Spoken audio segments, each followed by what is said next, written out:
sebagai orang tua, pernah nggak sih kita bertanya tentang apakah anak kita bahagia di sekolah, di tengah pendidikan yang selalu didasari dengan nilai, selalu didasari dengan ranking atau prestasi. Namun ada satu sekolah yang didasari dengan hati.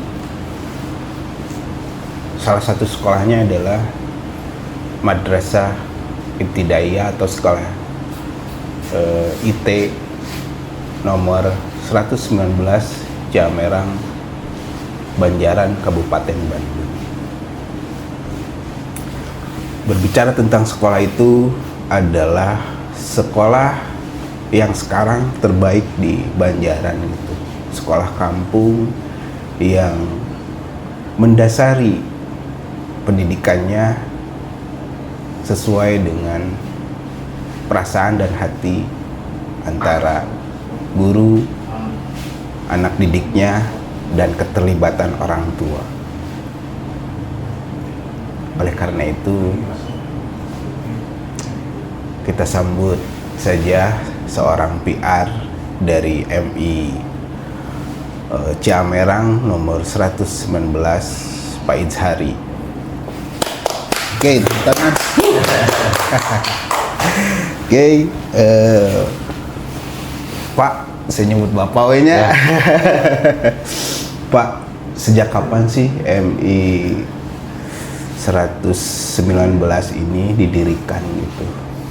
Dan orientasinya apa sih sebenarnya gitu, menciptakan sekolah ini gitu di tengah apa sih sekolah-sekolah lain yang penuh dengan kompetitor gitu, khususnya swasta gitu, Pak. Ya, baik, Kang Opik, Kang aja ya. Yang mendasari kalau berbicara tentang MI Persis 119 Ciamerang, mungkin awal berdirinya itu tahun 2019. 2019. Tentunya ini niat baik dari kakek saya, ingin sederhana sebetulnya harapannya mah aki teh hayang katonggo, kan sekolahnya di kampung di Tonggo. Mun ngaliwat hayang aya suara budak anu ke ngaji. Mun cicing ni teh hayang aya suara budak anu ke ngapalkeun Quran. Berangkat awalnya mah dari sana sebetulnya. Harapan sederhana dari kakek saya itu yang mulai kami para anaknya dan cucunya pikirkan bagaimana untuk mengimplementasikan keinginan harapan kakek saya itu. Tentunya pada akhirnya ya berdirilah, dibuatlah MI Persis 119 Ciamerang yang memang niat awalnya itu terbinanya generasi Islam prestatif dan berakhlakul karimah. Tentunya tidak hanya prestatif yang kami kejar, prestasi, tapi harus melahirkan generasi yang berakhlakul karimah. Wow, subhanallah. Apa sih yang membedakan antara sekolah MI Bapak gitu, Ciamerang 119 gitu, di kampung? Ya. Apa yang membedakan dengan sekolah lain gitu sehingga kalau saya tahu gitu membaca profil dari sekolahnya itu banyak sekali gitu, ya. Murid-murid, orang tua itu lebih memilih ke sekolah MI 119 gitu, Pak.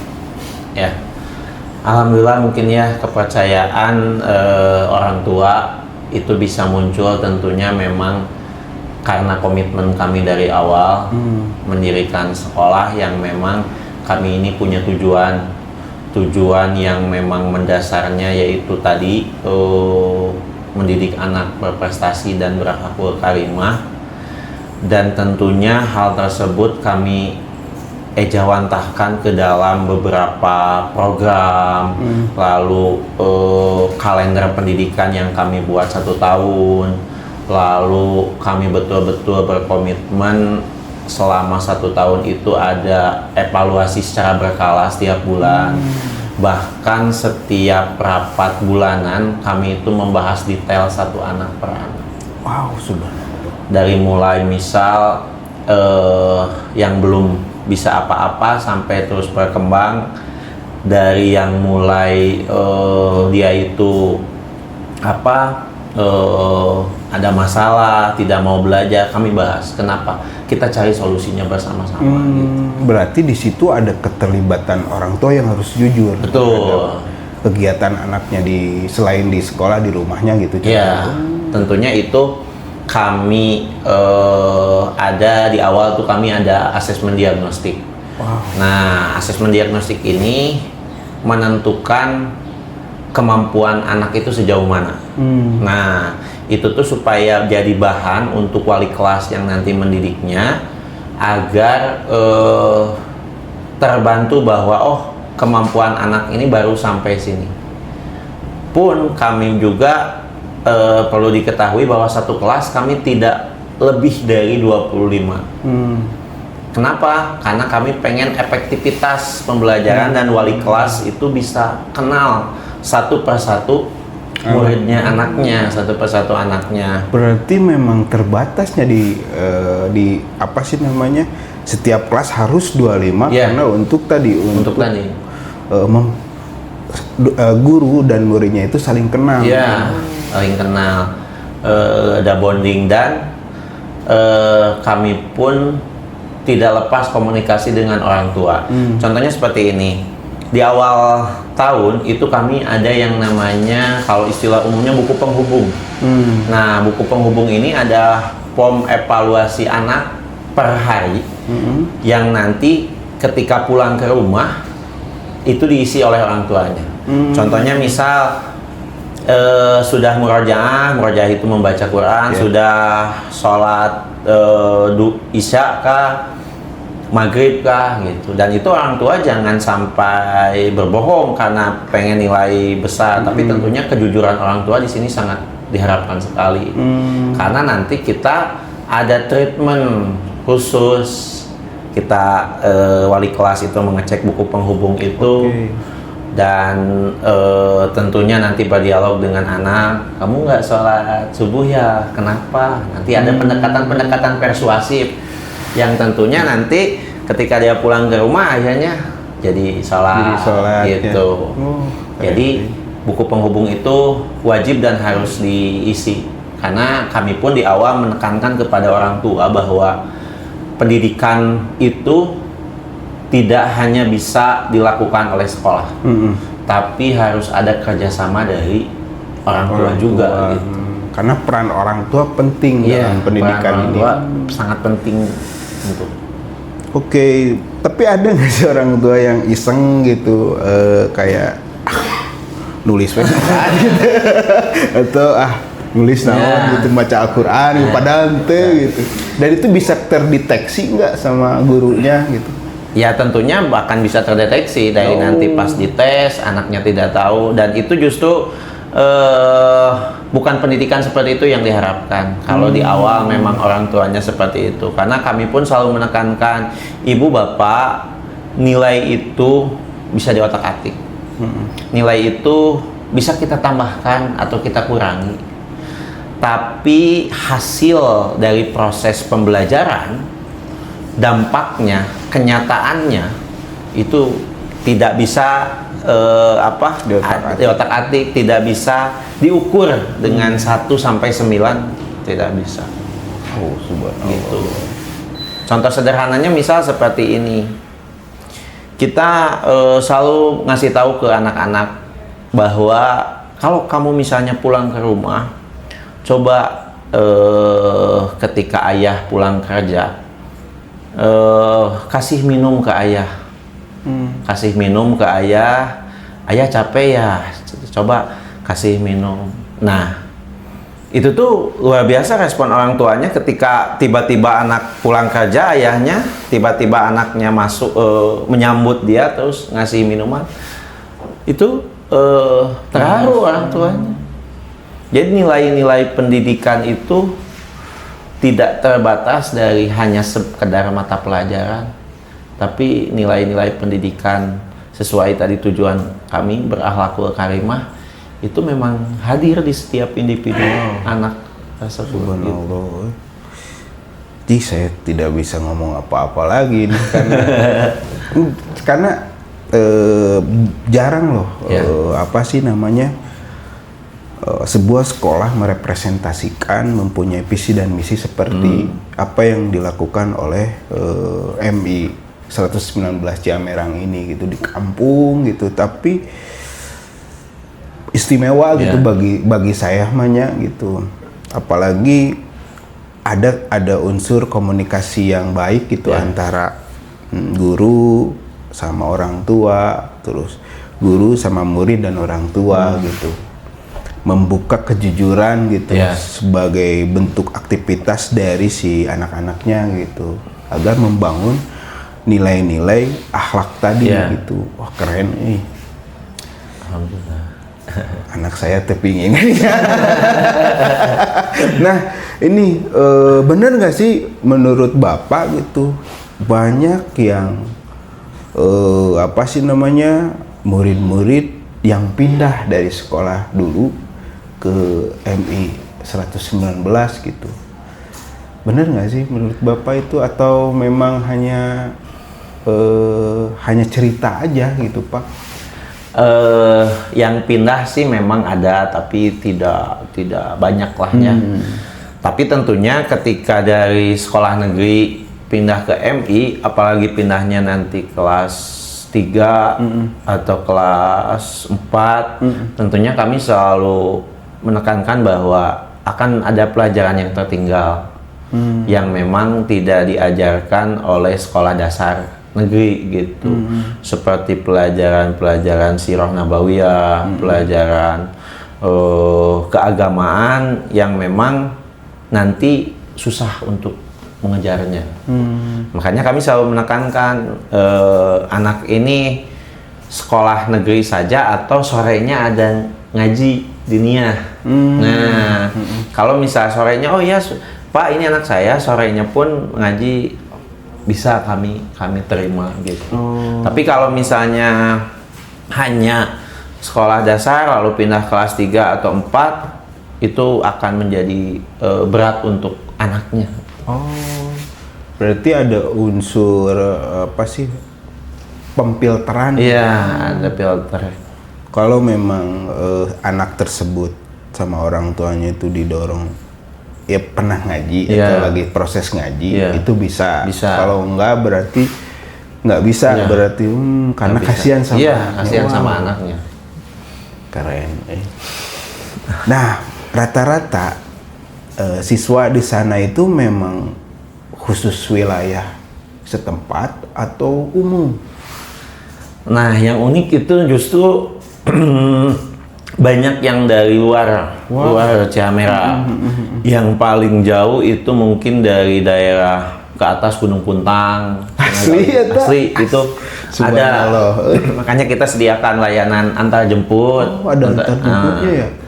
Ke Baros juga kan ada yang dari Baros. Wow, mantap. Kenapa bisa menjangkau itu ya? Kami pun selalu tidak lupa untuk mendokumentasikan hal-hal tersebut gitu ke media sosial kami. Makanya jangkauan MI Persis Ciamerang itu jadi luas gitu. Keren. Oh berarti ada media sosialnya? Ada media sosialnya. Keren. Sebagai media untuk istilahnya memberi pesan informasi bahwa MI ada MI 119 itu ada di Kampung Ciamerang. Keren. Nah ini ya yang menjadi pertanyaan berikutnya itu kayak apa ya namanya? Apa sih sisi keunikan dari sekolah tersebut gitu? Sekolah MI itu sendiri baik dari unik dari gurunya gitu, dan dari muridnya bahkan ke orang tuanya, sehingga banyak loh gitu. Dan orang Banjaran pun kalau memilih MI, sekolah IT gitu, mending di Ciamerang gitu, karena Ciamerang tuh cara pendidikannya bagus gitu, lebih ke pakai HTS nah gitu. Tuh loba dicarekan gitu kan gitu. Nah, apa sih keunikan dari tiga poin itu, Pak gitu? Yang unik sih, kepala madrasah kami selalu menekankan bahwa yang penting anak senang, happy, bahagia. Karena di awal pembelajaran itu kita jangan melepatok bahwa anak sudah bisa berhitung, sudah bisa baca, tapi bagaimana dia nyaman dengan lingkungan. Itu yang pertama. Ada contoh unik seperti ini. Satu anak ini, dia itu dari awal masuk tuh nggak pengen di kelas, nggak betah. Dan kita pun punya treatment bahwa ya sudah, yang penting datang sekolah, bebas kamu mau kemana, yang penting masih tetap di lingkungan sekolah. Wah, itu dia lari-lari, terus dia ke perpus, dipabalatakin, diacak-acak buku. Tapi sekolah sekolah pastinya dari dia mengacak-acak buku ada satu kata atau dua kata yang terbaca. Ya mungkin pelajaran hari ini bagi dia itu gitu. Wow, keren gitu. Jadi tidak dicetak untuk menseragamkan. Iya. Siswa tuh harus kayak gini gitu, harus A, harus B gitu. Wah, keren. Enggak, karena kita percaya bahwa setiap anak itu punya keunggulan, keunikan, dan bakat masing-masing gitu. Wow. Lalu mungkin dari sisi keunikan gurunya, tenaga pengajar kita masih muda-muda, mungkin di bawah 30 tahun rata-rata. Jadi memang dan juga punya komitmen yang sama gitu untuk mensukseskan sekolah. Oke, cara membuat gurunya semakin loyal itu kayak gimana sih? Dan triksnya dari MI 19, karena saya lihat gitunya ya secara visualnya, mulai dari murid, mulai dari gurunya gitu, kayak fun gitu, kayak jadi sekolah itu kayak rumah gitu, kayak rumah di mana ada proses mengajar belajar tapi fun gitu. Itu cara menciptakan loyalitas biar teman-teman di rumah tahu gitu bahwa ini loh ada sekolah yang proses belajarnya itu memang fun dan lain sebagainya gitu. Kalau membentuk loyalitas sih tentunya kita pertama memberikan kebebasan sih untuk guru-guru gitu ya, memberikan kebebasan di sini tuh silahkan explore gitu. Tidak terpaku kepada kurikulum ini harus ini. Nah, kita tuh di awal tahun sebelum pembelajaran itu ada bedah kurikulum. Kurikulum itu dimitigasi bagaimana perencanaan kurikulum ini implementasi ke anak-anaknya dengan cara apapun. Kita sangat-sangat terbuka, silahkan. Kamu punya gaya mengajar seperti ini dan kamu rasa cocok, silakan implementasikan. Itu jadi tidak ditekankan harus sesuai ini itu gitu. Itu yang pertama. Kedua, mungkin kami itu punya program emas. Jadi emas ini tuh apresiasi nantinya untuk dana pensiun. Dana pensiun guru-guru di sana. Mas Antam gitu. Antam ya, keping Antam gitu, yang memang di awal itu kami sekolah setelah guru itu 2 tahun mengabdi, kita cicilkan emas gitu. Nanti setelah dia pensiun dia akan mendapatkan hak itu. Dan kenapa kami pilih emas ya, karena istimewa ya emas tuh, apalagi sekarang harganya terus naik. Insya Allah lah, mudah-mudahan ini bisa menjadi nilai yang sempurna gitu untuk nanti ketika beliau-beliau yang mulia para asatid atau guru ini purna tugas. Subhanallah. Keren MI 118 tah di kampung deh, tapi mempunyai metode sistem pendidikan yang memanusiakan gitu, lebih ke arah orientasinya lebih ke arah memanusiakan gitu. Nah, buat keunikan dari orang tua kepada sekolah itu kayak gimana? Benar juga ada yang nangis. Iya betul. Yang unik sih ini kan kita pun ada program tahfidz ya untuk anak-anak, bahkan yang baru kelas 1 itu sudah bisa hafal 1 juz, kelas 2 juz. Kemarin terakhir tasmi itu 3 juz sampai juz 28. Karena kita dari belakang 30, 29, 28. Itu ada orang tua yang nangis sampai basah gitu. Ya pasti terharu gitu ya, nangis. Tapi setelah ditanya lagi, terharu dan memang kok bisa anak saya seperti itu, padahal dirinya pun belum tentu apa gitu. Bahkan saya mah Pak di imaman teh sama anak saya. Kenapa? Karena ya hafalan Qurannya. Saya merasa ya tidak bisa, bahkan sampai kapanpun tidak akan bisa untuk sama dengan anak saya hafalannya. Itu ya sih. Itu uniknya tuh. Keren. Ini saya tidak bisa nanya karena bagi saya gitu. Ya saya sebagai orang tua merasa mengagumi hal itu, dan itu mimpi gitu. Mimpi yang paling besar saya adalah ketika anak hafid Al-Quran gitu, supaya ketika saya tidak ada kan bisa didoakan, bisa apa gitu. Wow, keren lah. Nah ini apa sih namanya, pertanyaan selanjutnya sebelum kita masuk ke pertanyaan SOP-nya,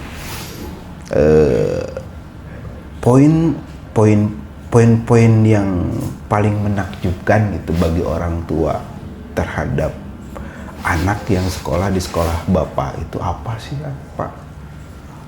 Yang menakjubkan ya,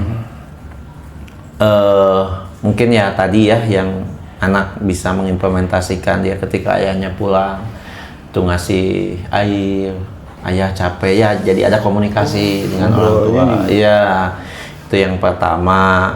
Yang kedua mungkin anak bisa hafal Quran gitu dengan juz-juz yang orang dewasa pun saya rasa belum akan bisa untuk menghafal tersebut. Lalu ya apalagi ya, banyak sih sepertinya ya, kalau orang tuanya langsung dihadirkan gitu. Pasti banyak pesan-pesan yang terharu. Iya, pesan-pesan yang terharu. Karena memang ya kita tidak menerima informasi utuh itu tidak dari anak, tapi dari orang tuanya yang laporan. Pak, ini barangkali abdi teh begini-begini, alhamdulillah. Jadi merasa bangga ya. Anaknya disekolahkan di madrasah MI Ciamerang gitu. Keren. Nah ini apa sih namanya, tadi hilap deh itu, karena ini menarik gitu. Ini dulu lah. Minum dulu lah. Gimana salah satu iklan dari si podcast ini ya.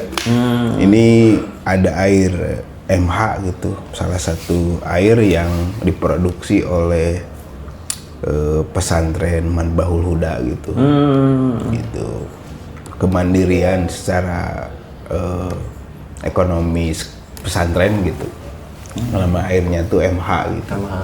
Kalau teman-teman tertarik dengan air ini, bisa langsung menghubungi di website atau di nomor WA ini gitu. Ya, yang ada di sini. Terus memang ada perbedaan air ini teh. Cobain kira enak. Ini airnya memang dari pegunungan asli gitu. Terus beda gitu rasanya. lebih ke dingin gitu ke badan tuh. Oke. Tapi lain air doanya.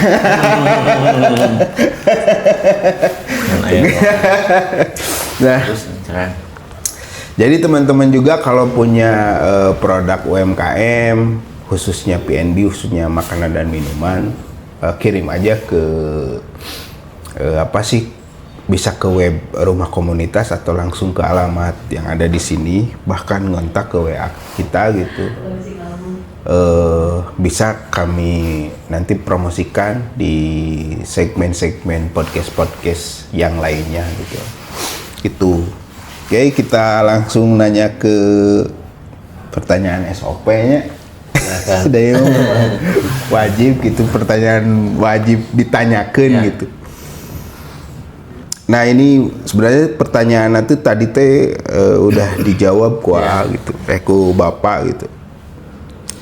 Pertanyaan pertama, apa saja potensi yang dikembangkan oleh MI Persis 119 kepada para siswanya? Sebutkan minimal 4 lah. Okay. Kalau di sekolah mengembangkan potensi itu tentunya lewat program.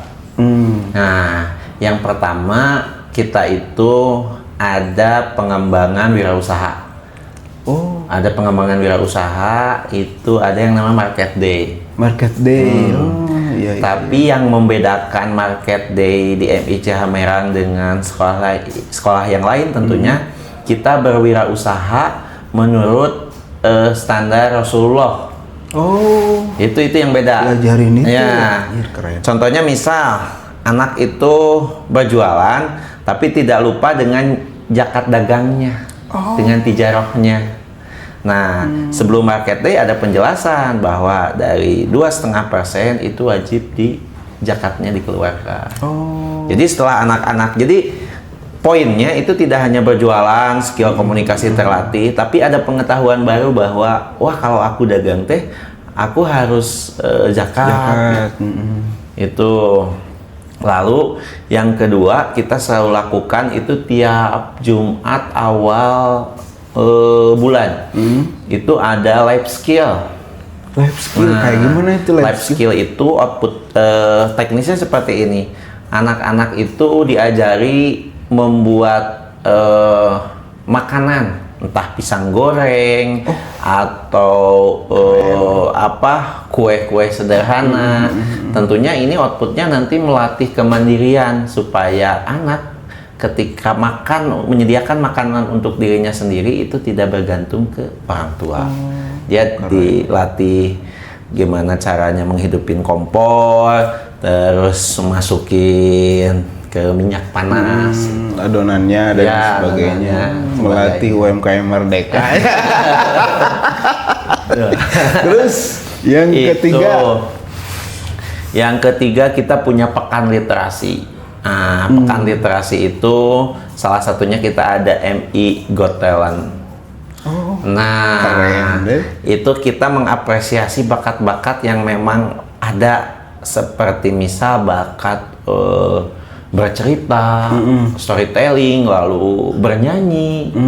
Ada anak yang misal hebat bernyanyi, terus hafidz Quran mah itu mah sudah pokok gitu. Lalu ada yang mewayang. Wayang. Jadi anak tersebut tuh nampilin wayang gitu.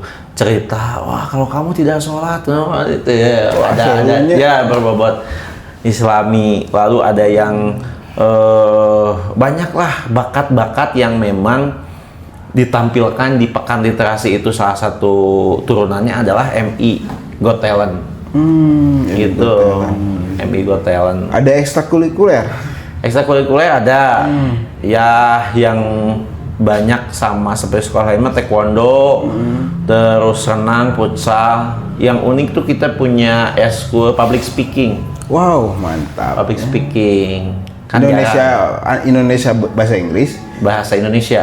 Bahasa Indonesia. Anak-anak diajar bagaimana caranya berbicara depan umum secara baik gitu. Itu sih. School Public Speaking di tingkat pesantren MI. Mantap. Nah, pertanyaan kedua nih. Mengapa kejujuran orang tua sangat penting dalam sistem pendidikan di MI Persis 119? Kejujuran orang tua tentunya sangat penting karena kita selalu menekankan kepada orang tua bahwa kualitas anak atau pendidikan untuk anak ini tidak bisa dilakukan hanya oleh sekolah. Karena waktu bersama anak yang paling banyak itu justru orang tua. Jadi nggak bisa sekarang orang tua udah disekolahin tapi tidak ada perhatian, tidak ada terus di sekolah di MI. Tentunya ada hal-hal yang memang wajib dilakukan orang tua seperti mendampingi, mengafirmasi. Ini yang penting nih, yang mungkin orang tua tuh enggan atau justru itu hal yang simpel, mengafirmasi anak ketika anak mendapat juara apa atau dia ada satu hal yang memang kemarin nggak tahu tapi sekarang tahu, itu jarang ya orang tua mengafirmasi. Padahal afirmasi itu penting supaya tumbuh percaya diri anak ketika di sekolah itu. Lalu, nah ketika hal-hal tersebut itu sudah dilakukan, maka itu akan selaras dengan tujuan sekolah, dengan pola pendidikan sekolah. Makanya kejujuran orang tua untuk berkomunikasi kepada pihak sekolah itu sangat penting sekali. Makanya hasilnya ada orang tua yang nangis karena anaknya bisa ngaji Quran, hafid. Mantap, akhlaknya yang baik lahnya. Oke, next. Pertanyaan berikutnya. Bagaimana peran guru dan orang tua dalam mendukung pendidikan anak di MI Persis 119? Peran guru dan orang tua dalam mendukung pendidikan, yang pertama adalah guru pun kita perlu samain dulu bahwa guru pun sama seperti orang tua perannya, namun di sekolah. Nah, begitupun sebaliknya. Orang tua harus bisa menjadi guru di rumah. Guru adalah orang tua di sekolah, orang tua pun harus bisa menjadi guru di rumah. Nah, peran itulah yang nantinya ketika orang tua dan sekolah itu jadi match, jadi ketemu. Oh, ini titik tengahnya dalam mendidik anak tuh. Makanya di sana kita setiap saat sesi bagi rapot 6 bulan sekali kita punya ada parenting. Parenting itu kajian parenting itu untuk orang tua, guru dan sekolah tentunya. Kita mendatangkan pemateri ahli parenting supaya memberikan role model. Nah, orang tua yang baik itu harus seperti ini nih, guru yang baik itu harus seperti ini nih, gitu. Sampai mengundang parenting, ahli parenting. Para ahli parenting gitu. Karena kita ingin pelajaran yang kita sajikan itu bukan hanya prototipe ya, bukan hanya formalitas, tapi memang menjawab kebutuhan. Jadi tidak hanya formalitas, ada di kurikulumnya kayak kieu ada di ini nggak apa-apa ya dicampur. Tenang orang Sunda. Di kurikulumnya seperti ini menjalani seperti ini. Enggak, tapi bagaimana caranya kita menciptakan suatu hal yang memang ini loh sebetulnya yang dibutuhin. Gitu. Keren. Dan ini pertanyaan berikutnya. Apa sih yang menyebabkan banyak SD lain pindah ke MIIT Ciamerang 118? Nah, sih yang menyebabkan itu terjadi gitu? Apakah memang orang tua sudah mengenal betul dan sudah meriset bahwasannya oh iya ternyata sekolah yang paling terbaik ke anak orang itu karena tetangga hafid Al-Quran sampai orang tuanya nangis karena anjir tadi asa kaelehkeun ke budakna gitu, atau karena apa sih? Kalau itu apa ya? Saya bingung ya. Pertama, saya pun tidak menganggap bahwa SD negeri itu bagaimana ya. Tentunya SD negeri pun ya sama berkualitas, cuman hanya beda di sisi pelajaran yang memang lebih banyak di MI, hanya itu saja. Mungkin salah satunya banyak guru-guru SD negeri yang anaknya itu justru sekolah di MI. Entah ya alasannya apa, saya tidak berani nanya langsung, tidak berani mengungkapkan langsung. Ya mungkin itu pun sebetulnya bisa menjadi sebuah jawaban juga gitu. Jadi nggak perlu dijawab, itu sudah menjadi jawaban. Ya, itu sudah menjadi jawaban mungkin ya. Anak-anak guru SD, anak-anaknya di MI, intinya itu menjadi sebuah jawaban benar-benar. Nah ini ada nggak sih apa sih namanya, kan kalau biasanya MI itu kata yang lain itu mahal gitu, terus biayanya harus sekian, beda sama yang SD gratis dan sebagainya. Tapi yang menjadi pertanyaan ini, kok MI Ciamerang itu banyak itu, bahkan setiap tahunnya itu selalu nggak kebagian yang mau daftar itu, atau sudah ditutup tuh sebelum dibuka sudah kuotanya udah habis gitu. Itu kenapa sih kok bisa sampai ke arah situ gitu? Apakah karena PR-nya yang bagus gitu ya? Komunikasi PR dengan masyarakatnya yang bagus atau apa itu? Kalau biaya ya disebut murah atau mahal, saya rasa itu mah tergantung preferensi ya, preferensi. Kalau saya boleh menyebutkan, di MI Ciamerang itu 1 bulan biayanya hanya 150.000. Tentunya kalau dibandingkan dengan sekolah-sekolah sama programnya sama itu bisa puluhan kali lipat mungkin ya, puluhan kali lipat. Lebih mahal berarti? Lebih mahal. Puluhan kali lipat. Dan kita pun tentunya menyesuaikan dengan segmentasi, karena kita sekolah di kampung, kita pun ingin pendidikan ini tuh bisa inklusif gitu. Inklusif, makanya tahun kemarin kita sempat ada program orang tua asuh. Jadi orang tua asuh tuh kita ke orang tua santri, ibu bapak bisa mau ngelebihin bayar SPP, misal jadi 200 atau 300, tentunya untuk mensubsidi santri-santri yang memang dari keluarga yang memang tidak mampu untuk itu.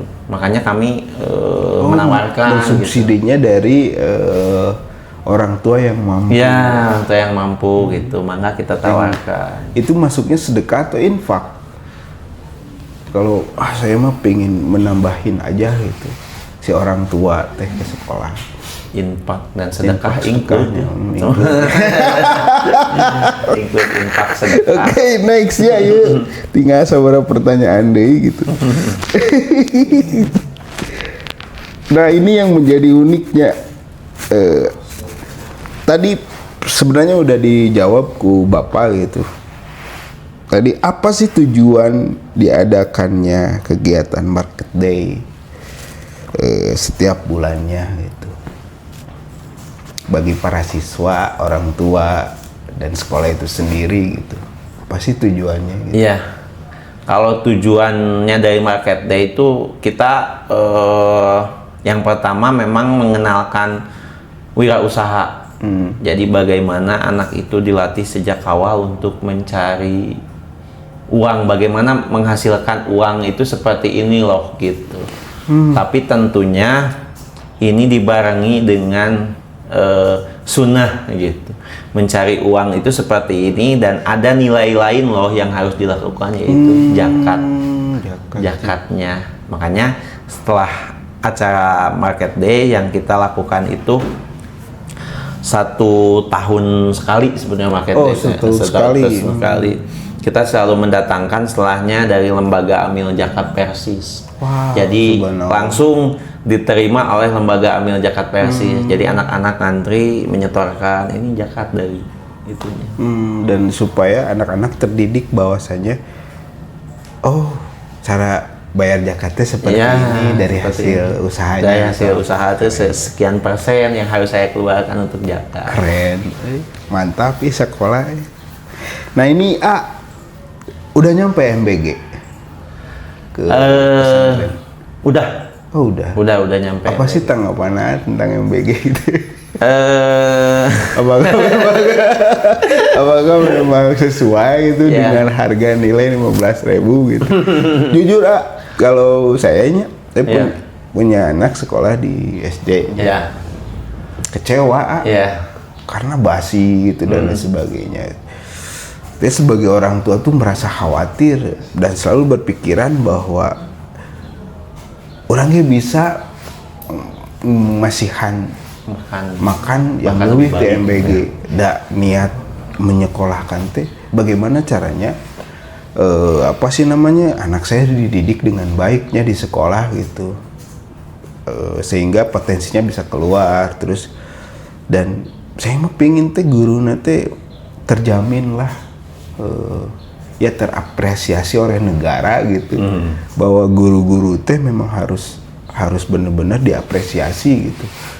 Ya di berita-berita teh banyak honorer 300.000 hari tukang ompreng, tukang cuci piring, ompreng dan lain sebagainya 2,7 sampai 3 juta. Harus kebayang timpang gitu. Saya merasa miris gitu. Lamun masih muda kene mahnya mungkin tidak ada rasa itu, tapi akhirnya jadi orang tua tuh merasa khawatir gitu. Nah sendiri gitu ningali gitu di sekolah itu ada MBG seperti itu, emang layak nggak buat anak bapak gitu? Kalau secara lembaga saya menjawabnya secara lembaga. Kalau secara lembaga sih sebelum datangnya MBG ke sekolah itu kita baru ada obrolan dengan dapur dengan SPPG sebelum kita tanda tangan MOU menerima MBG. Kita justru komunikasikan dulu dengan orang tua. Jadi kita bikin kuesioner, ibu bapak ini ada MBG program negara, apakah ibu menerima atau menolak? Jadi kami kembalikan ke orang tua. Kalau orang tuanya menolak ya kita tidak akan kasih, kalau orang tuanya menerima kita kasih. Gitu. Jadi kita mengakomodir apa yang diinginkan orang tua. Kalau lembaga bersikapnya seperti itu. Karena ini kan program pemerintah ya, takutnya juga kalau misalnya kita tolak itu berpengaruh dengan keperizinan sekolah. Itu pun kami pertimbangkan juga gitu. Ya kalau jawaban pribadi mah tadi mah lembaga, pribadi. So kayaknya pribadi, secara pribadi ya. Kalau secara pribadi ya memang tadi sama seperti Kang Opik, memang kepala SPPG diangkat P3K ya 32.000 dengan mudahnya gitu. Padahal kan masih banyak sebetulnya guru-guru yang memang belum terjamin oleh negara gitu. Jadi pada akhirnya ya guru-guru itu yang harusnya negara mampu memfasilitasi jadi bergeser gitu, malah memberikan apresiasi kepada orang yang memberi makan daripada yang memberi ilmu. Iya, gitu. Betul. Ya, dan itu benar-benar sangat mempengaruhinya cara mendidiknya dan lain sebagainya. Oke, next. Udahlah, stop dulu. Bisa lebih kecewa kan saya sebagai orang tua. Oke, kita masuk ke pertanyaan reflektif ya. Pertanyaan terakhir dari kami. Jika Bapak menjadi Menteri Pendidikan gitu, hal apa yang akan Bapak lakukan untuk memperbaiki dan memajukan pendidikan di Indonesia saat ini gitu? Jelaskan pendapat Bapak, sok silahkan. Reflektif ya. Jika saya menjadi semi hiburan. Tentunya yang ingin saya lakukan apabila jadi Menteri Pendidikan itu tentu adalah gurunya dulu yang diselesaikan kebutuhan perutnya, kebutuhan di rumahnya. Karena kualitas anak itu memang sangat ditentukan oleh kualitas gurunya mengajar gitu. Saya akan selesaikan dulu kebutuhan-kebutuhan gurunya sebelum kita berbicara kepada kurikulum, berbicara kepada sistem.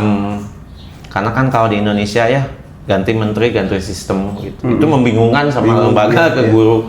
Kenapa nggak jadi ganti status, jadi diangkat semua jadi PNS, dijamin malah gonta-ganti sistem. Itu sih kan sebetulnya sederhana. Dan itu yang diterapkan di MI ya. Keren, Siap, subhanallah gitu. Jadi teman-teman, kalau memang khususnya wilayah Banjarannya, kalau memang benar-benar anak-anaknya pingin dimasukkan ke MI Ciamerang nomor 119, kedah engalkeun kuota lah terbatas, ditutup wae ayeuna ge tos tutup 4 kelas itu, karena memang untuk menciptakan kualitas proses belajar mengajarnya baik dan berkualitas premiumnya udah jadi produk aja. Sekolah di kampung tapi mudah-mudahan mendunia. Amin, internasionalnya. Oke. Teman-teman, semoga hari ini disehatkan karena podcast hari ini dicukupkan sekian, dimuliakan sama Allah, dan sampai jumpa kembali di podcast berikutnya. Bye. Rumah Komunitas Merdeka. Sekali lagi. Oke. Rumah Komunitas Merdeka. Oke, bye.